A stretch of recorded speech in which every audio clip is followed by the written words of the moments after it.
falls. Yes, the witching hours here at the lagoons. And so I have a question for you. Have you seen the crow?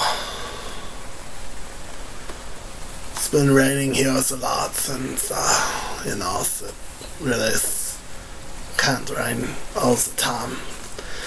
So I just thought that we would do a very special reviews of the greatest soundtrack of any film. And that's The Crow. Fast. This is one of the greatest films ever made. And it has the greatest film soundtrack ever made. Let's say it starts with The Cure,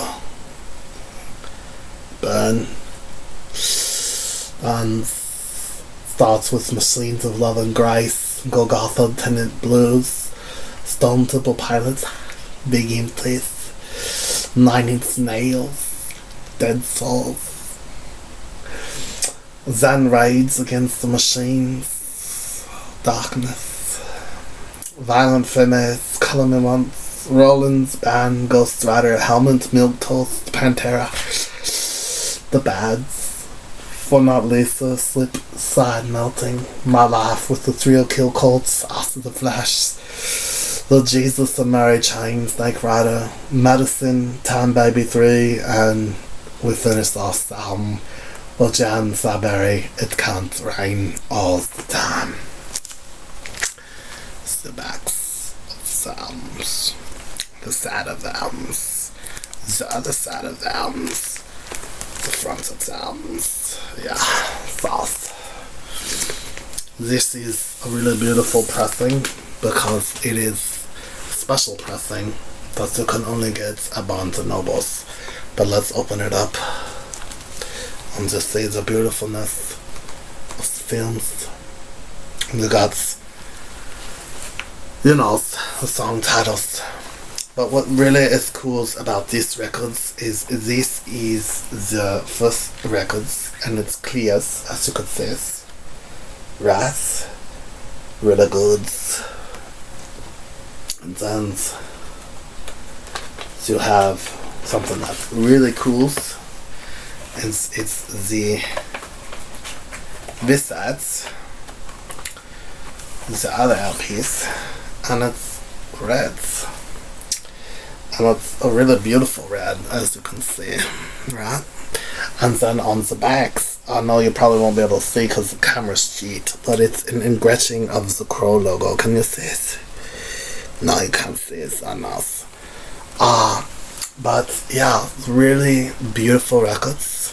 One of the best records that was ever gifted to me by a really, beautiful Gas Ugumans. Yeah, anyways, hang on. I'm gonna put this back in here. I have trouble with this one because it likes to be difficult and make Melkor look stupid on streams. But there it goes. Yeah. So, this isn't gonna be too long of a video, but I just wanted to show it off because it's really beautiful and it's amazing. And if you haven't seen this movie yet, I don't know what you're doing. Go get it. Here's a VHS copy. This movie is one of the best movies of the 90s, and it is the epitome of, I would say, golf cultures, the entire grunge movement, and also metal's movement. So this film is really fascinating because it kind of transcends various genres. You got the golfs, you got the metalheads, and you've got the comic book poser nerds, because ultimately this is a comic book films. It's one of the best comic book films, and I'm sure Gill-Boys will do an in-depth deep dive review of it whenever he finds the time to actually come out of the lagoon and works on the laptops. But that's why Melkor takes the laptops and does whatever he wants on it. So, anyways. But it's got the great Brandon Lee's, and we all know the tragedies that happens there. And of course, there are various belief systems on what really happens, and we won't be discussing that, but we will discuss how brutal this album is. So now what's interesting about Robert Smith of The Cure is that he was tasked to basically like, we want to use one of your songs, and he was like, okay, and then was like, well, let me go buy the graphic novels. He bought the graphic novels, read it, and was like, it's amazing, and wrote the song Burn off of it. Now, Melkor really likes this film because it has a lot of Satan in it, it takes place on the devil's night, and unfortunately, you see the acolytes of Satan lose to a warrior of God, but, sometimes that happens, I guess, I don't know.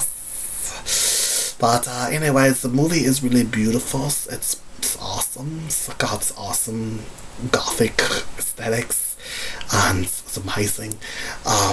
A bunch of poser beaches did something very similar to the Arthur's families, and in order to cope, he wrote this amazing graphic novel story that then got turned into this amazing screenplay that then got this amazing soundtrack and turned into a beautiful film that is become considered a classic time immemorials, and it's deeply beloved here at the lagoon by Emperor Melkor, and by Gill-Boy and Chris, and even Elvis, he likes it, and we watch it every October and every 30th. So I'll probably, have a sing-along with this on that day, but we'll see. I might be busy, working on my albums, but I would have to say that this is like 18 out of 10 records. If you have a vinyl player, get this on vinyl, also on cassette. The cassette is really nice, and it's really kind of like immersive in the 90s, right? And then also the CD is really good as well. So anyways, I just wanted to make a little short, brief video here.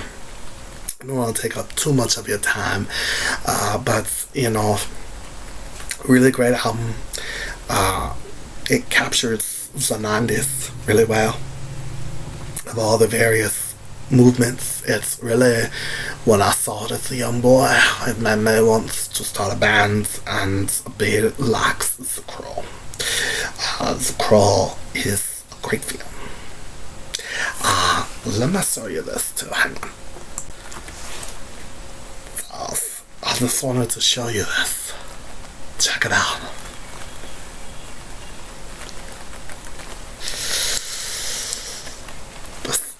Melkor, the toy of Melkor. No, this is a toy of the cross. Look how well done it is to see.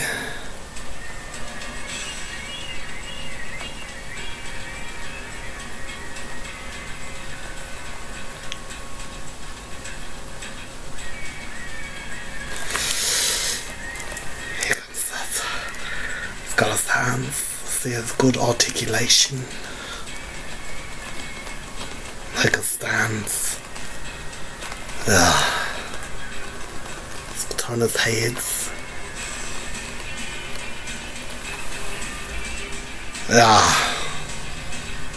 I stole this from the thrift store. It's really good.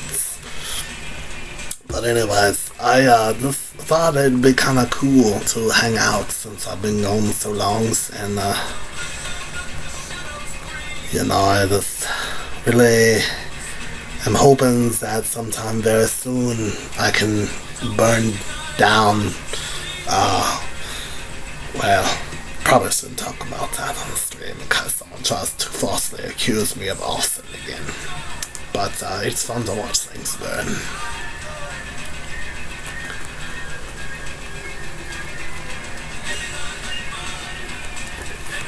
But anyways, got some things I gotta do.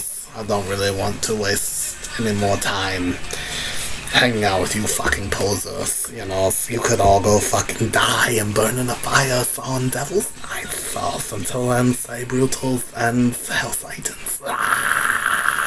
Bewitching Hour. Yeah.